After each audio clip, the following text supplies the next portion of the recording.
ネトウヨって知ってるか？インターネットに右翼賛美の書き込みをする連中か？そうだ。本来の右翼、左翼というのは、例えば企業に存在する経営者側が右翼、労働者側が左翼、ただそれだけのことだ。だが、日本で右翼と言われている連中は、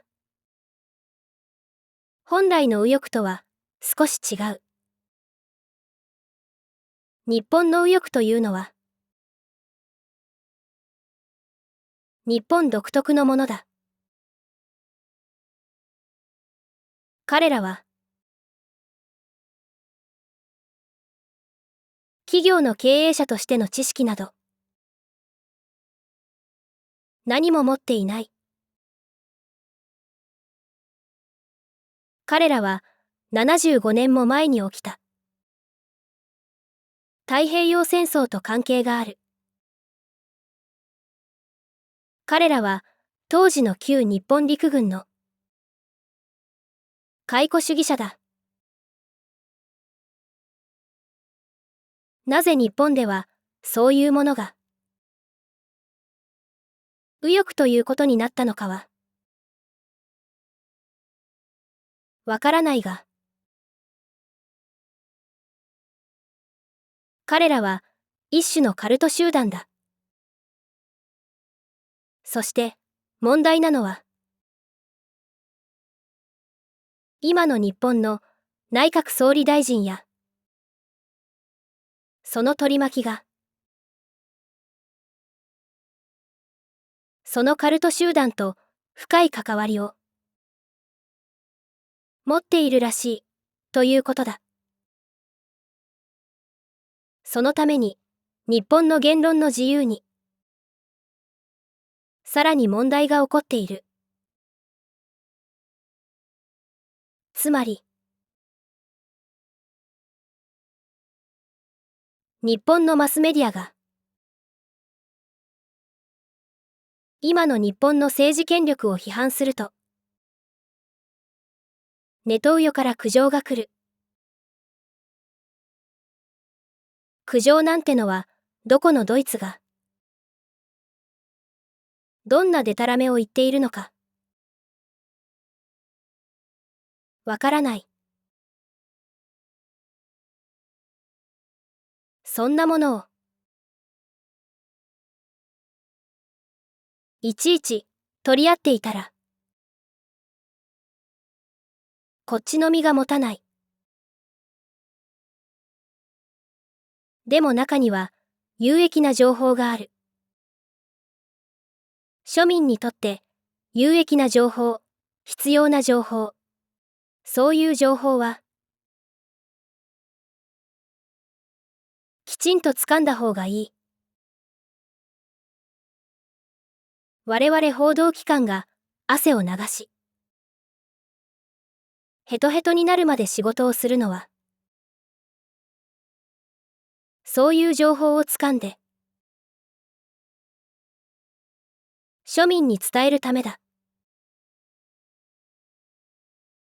だから、マスメディアというのは、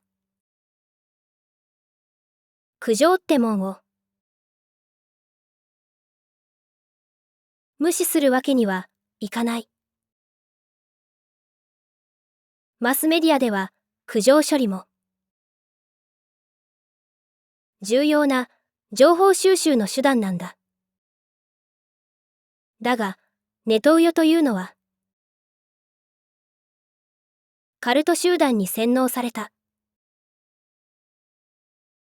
イカれた連中だ。ネトウヨの苦情に情報価値などない。マスメディアとしては一応、拝聴はさせていただくがね。だが、そこが少しおかしなことになってきた。今の日本のマスメディアは、右翼と言われる連中の苦情を恐れている。いつの頃からか、マスメディアの上層部、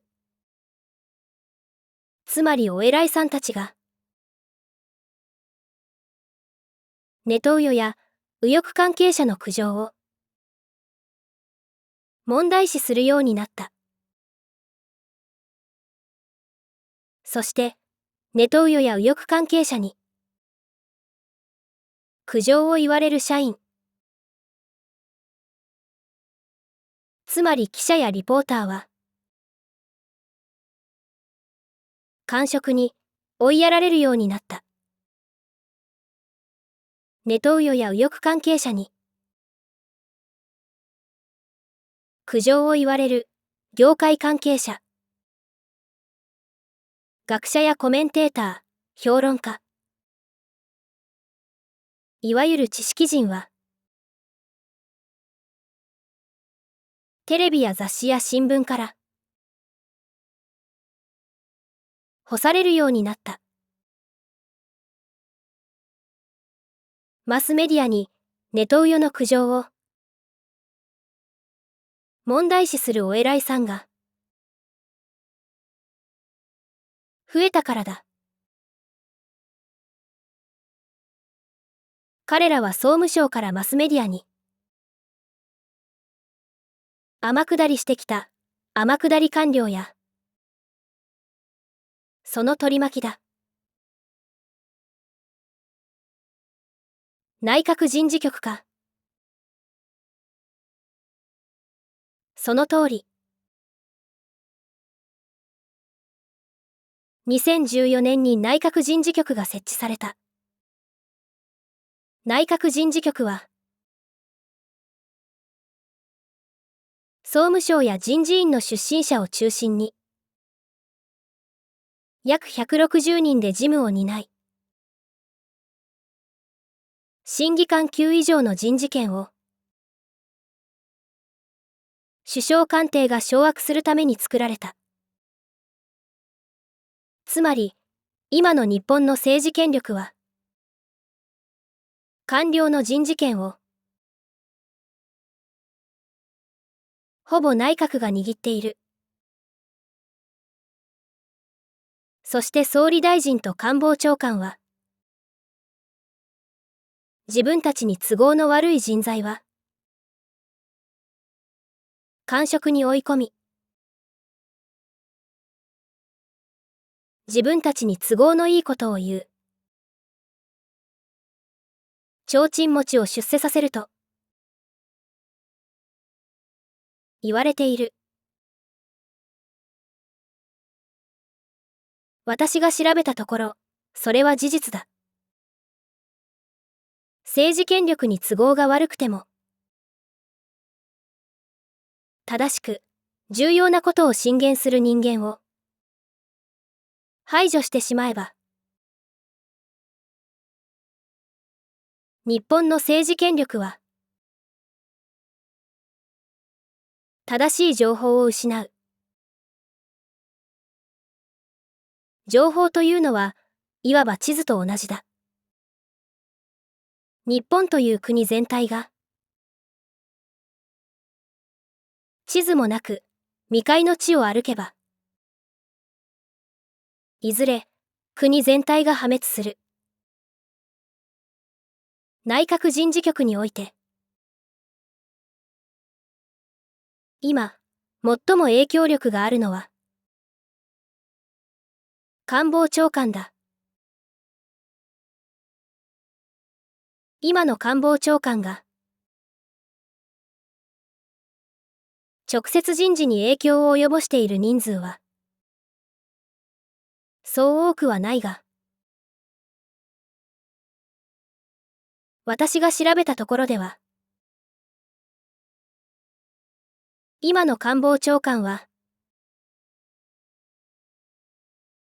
官僚や若手の政治家を全員チェックしていると言われている。どこまで細かく見ているかはわからないが、一応頭に入れた上で人事を考えているらしい。厚生労働省事務次官や農林水産省事務次官の退任と昇格、あるいは日本郵政社長の退任と昇格などは官房長官人事と呼ばれるほど効果があったらしい。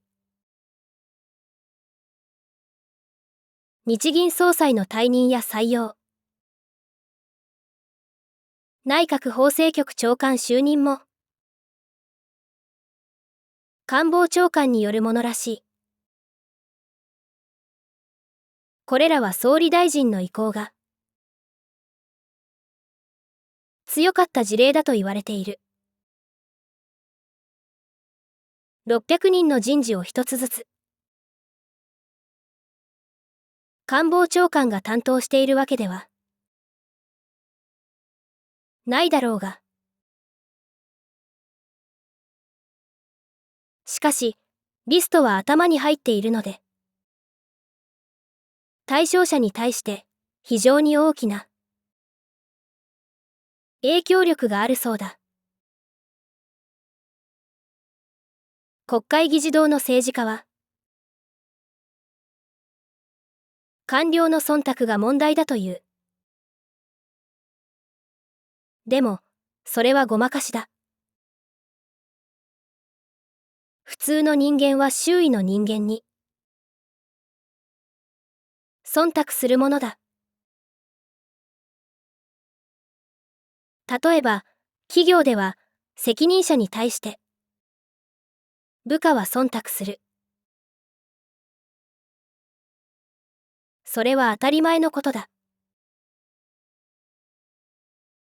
責任者が部下に一つ一つ指示を与えなければ部下は動かないとなったら企業経営など成り立たない。責任者が何も指示や命令をしなくても